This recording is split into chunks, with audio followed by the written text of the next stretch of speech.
तर पुण्यातील सतीश वाघ हत्या प्रकरणी त्यांच्या पत्नी मोहिनी वाघ यांना अटक करण्यात आली। आतापर्यंत एकूण 6 जणांना अटक करण्यात आली अशी माहिती अतिरिक्त पोलीस आयुक्त शैलेश बलकवडेंनी दिली। अक्षय आणि मोहिनी वाघ यांनी हत्येचा कट रचला होता, तर इतर 4 जणांनी वाघ यांची हत्या केली होती। अनैतिक संबंध आणि पैशांच्या व्यवहारातून हत्या झाल्याचं तपासात उघड झालंय।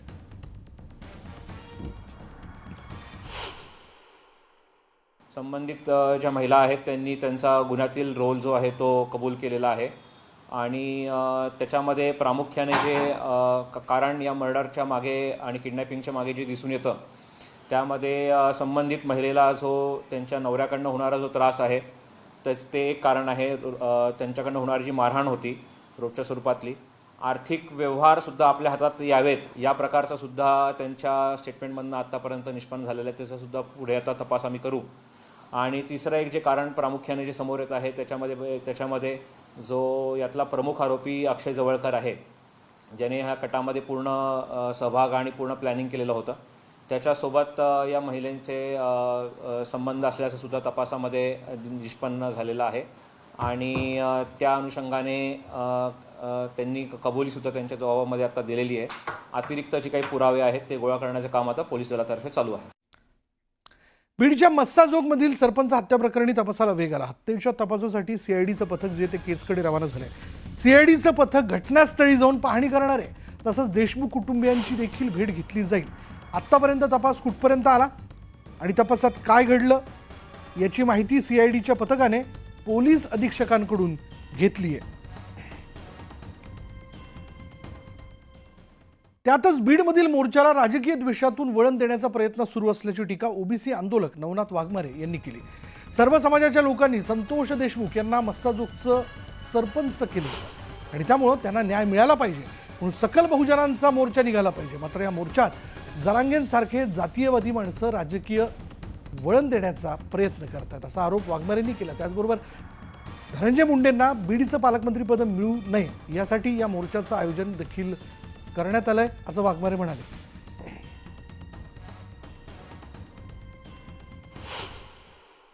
संतोष देशमुखांच्या हत्येच्या मारेकऱ्यांना कठोरात कठोर खरं तर फाशीची शिक्षा झाली पाहिजे ही मी यापूर्वी सुद्धा सांगितलं होतं। परंतु जर तिथं मोर्चा काढून आणि त्याला राजकीय अंगाचा मोर्चा जर असेल, खरं तर मोर्चा कसा निघाला पाहिजे की सर्व संघटना सर्व जाती धर्मातील लोक त्यामध्ये आले पाहिजे। खरं तर ओबीसीने सुद्धा त्या मोर्चामध्ये सहभागी होण्यासाठी सुद्धा ओबीसीच्या मनात सुद्धा कुठेतरी विचार आहे आणि परंतु त्यामध्ये कुठेतरी आता मोर्चाला मनोज जरांगे असतील आणि राजकीय पक्षाचे तुतारीवाले काही नेते त्यामध्ये सामील होऊन कुठेतरी याला राजकीय द्वेषातून राजकीय वळण देण्याचा कुठेतरी प्रयत्न आहे। जे तुतारीच्या पक्षाचे जेवढे लोक असतील, ज्यामध्ये तुतारीचा खासदार आहे, जरांगे आहे, म्हणजे तुतारी वाजवणारे सर्वच धनंजय मुंडे यांना पालकमंत्री मिळू नये यासाठी ह्या मोर्चाचं खरं तर आयोजन केलंय। यांना स्वर्गीय संतोष देशमुख यांना न्याय मिळावा याच्यासाठी यांना काही घेणं देणं नाही, यांना याच्यामध्ये राजकारण करायचंय।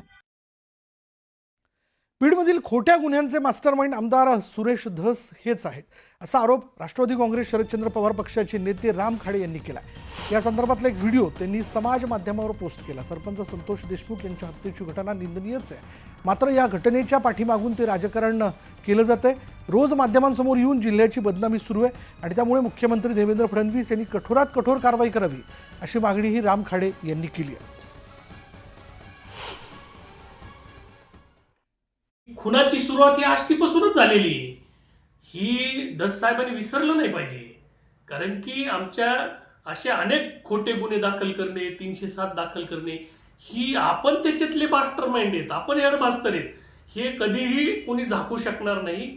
आपलं जी सध्याचं वातावरण आहे, आपली जी भूमिका चाललेली आहे, आपण जे रोज उठून मीडिया पुढं या जिल्ह्याचं नाव खराब करायचं, या मतदारसंघाचं नाव खराब करण्याचं पाप जे चालू केलेलं आहे, कदाचित आपण खूप मोठ्या मताने आपण विजय झाल्यामुळं कदाचित आपल्या गोळ्या संपलेल्या असणार आहेत आणि त्या गोळ्या आपण सुरू करा।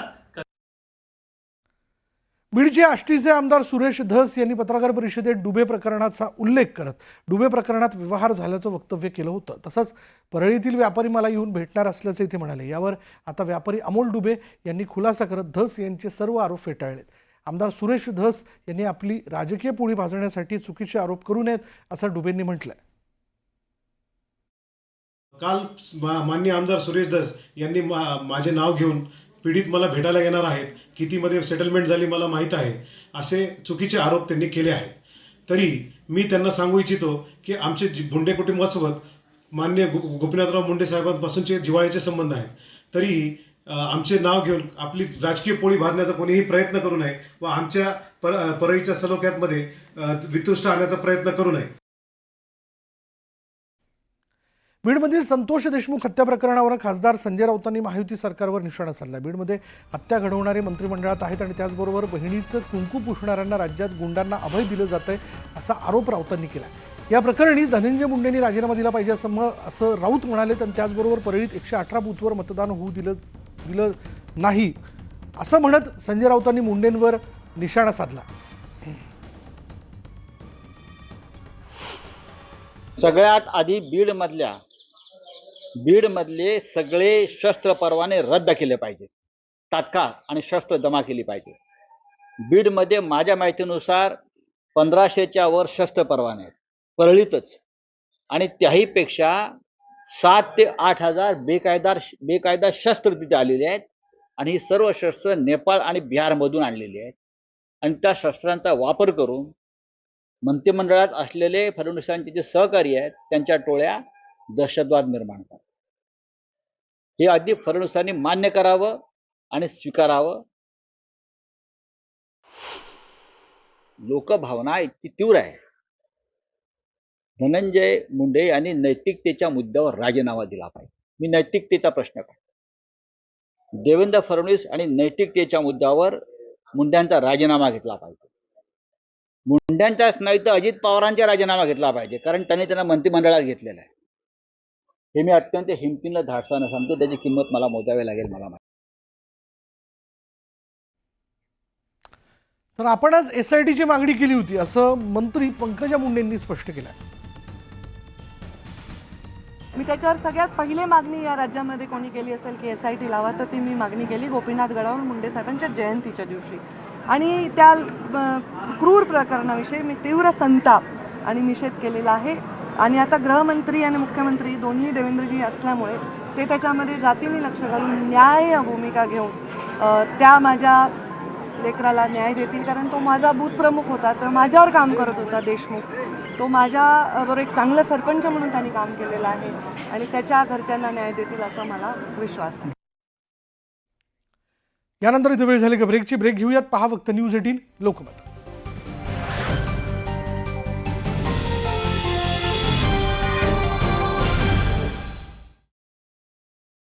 असून कांदळवन कक्ष या संस्थांची पडताळणी करते. अनेक मुंबईकरांनी बुधवारी वीरमाता जिजाबाई भोसले वनस्पती उद्यान आणि प्राणी संग्रहालयातील प्राणी पक्ष्यांचे दर्शन घेत नाताळच्या सुट्टीचा आनंद लुटला. बुधवारी झालेल्या तिकीट विक्रीतून महापालिकेच्या तिजोरीमध्ये 3 लाख रुपये महसूल जमा झाला. कुर्ला येथे बेस्ट बसच्या अपघाताला 15 दिवस उलटून गेले तरी त्याबाबतचा अहवाल अद्याप सादर झालेला नाहीये. मात्र अहवाल सादर होण्यापूर्वीच बेस्ट उपक्रमाचे महाव्यवस्थापक अनिल डिग्गीकर यांची बदली झाल्यानं आश्चर्य व्यक्त होतंय. गेल्या काही दिवसांपासून मुंबईतील हवेचा दर्जा सातत्यानं खालावू लागलाय. मुंबईचा हवा निर्देशांक बुधवारी 191 इतका होता, तर काही भागात अतिवाईट आणि काही भागात वाईट हवेची नोंद झाली. कॅनडा आणि अमेरिकेमध्ये जवळपास 35,000 विद्यार्थ्यांना बेकायदा पाठवण्याचे प्रकरण उघडकीस आलं. या प्रकरणी सक्तवसुली संचालनालयानं मानवी तस्करी प्रकरणी मुंबई, नागपूर, गांधीनगर आणि वडोदरा येथील 8 ठिकाणी छापे टाकले. घाटकोपरच्या पतंगनगर भागात फेरीवाल्यानं महिलांशी अश्लील वर्तन केल्याचा प्रकार समोर आलाय. 2 महिलांचा पाठलाग करून त्यांना पकडण्याचा प्रयत्न संबंधित व्यक्तीकडून होत असल्यानं त्याविरोधात पोलीस ठाण्यात गुन्हा दाखल करण्यात आला. सायन पनवेल महामार्गावर वाहनाला आग लागली. वाहन चालक प्रसंगावधान साधत बाहेर पडल्यानं जीवितहानी टळली, मात्र आगीमध्ये गाडी जळून खाक झाली आहे. सोलापूर कृषी उत्पन्न बाजार समितीमध्ये 246 वाहनं कांद्याची आवक झाली, पण शेतकऱ्यांना सरासरी भाव 1800 रुपयांपर्यंतच मिळाला. अवघ्या 10 क्विंटल कांद्याला 4300 रुपयांचा भाव मिळाला. खरीप हंगाम 2024 ते 25 साठी तुरीची किमान आधारभूत किंमत 7550 रुपये प्रति क्विंटल आहे. मात्र त्यानुसार सध्याच्या किमती किमान आधारभूत किमतींपेक्षा जास्त आहेत. अहमदाबाद विमानतळावरून सोन्याची तस्करी पकडण्यात आली आहे. 2.35 कोटी रुपयांचं 3 किलो सोनं जप्त करण्यात आलंय. भाईंदरच्या एका हॉटेलची खिडकी तोडून आत प्रवेश करून 28,000 रुपये किमतीचा मुद्देमाल चोरी करत चोरट्यांनी पळ काढला. यानंतर अज्ञात इसमाविरोधात नवघर पोलीस ठाण्यात गुन्हा दाखल केलाय. तर सीसीटीव्ही फुटेजच्या मदतीनं चोरी करणाऱ्या दोघांना फाटक येथून ताब्यात घेतले. बदलापूरमध्ये एका दुकानाचं शटर तोडून दुकानातील रोख रक्कम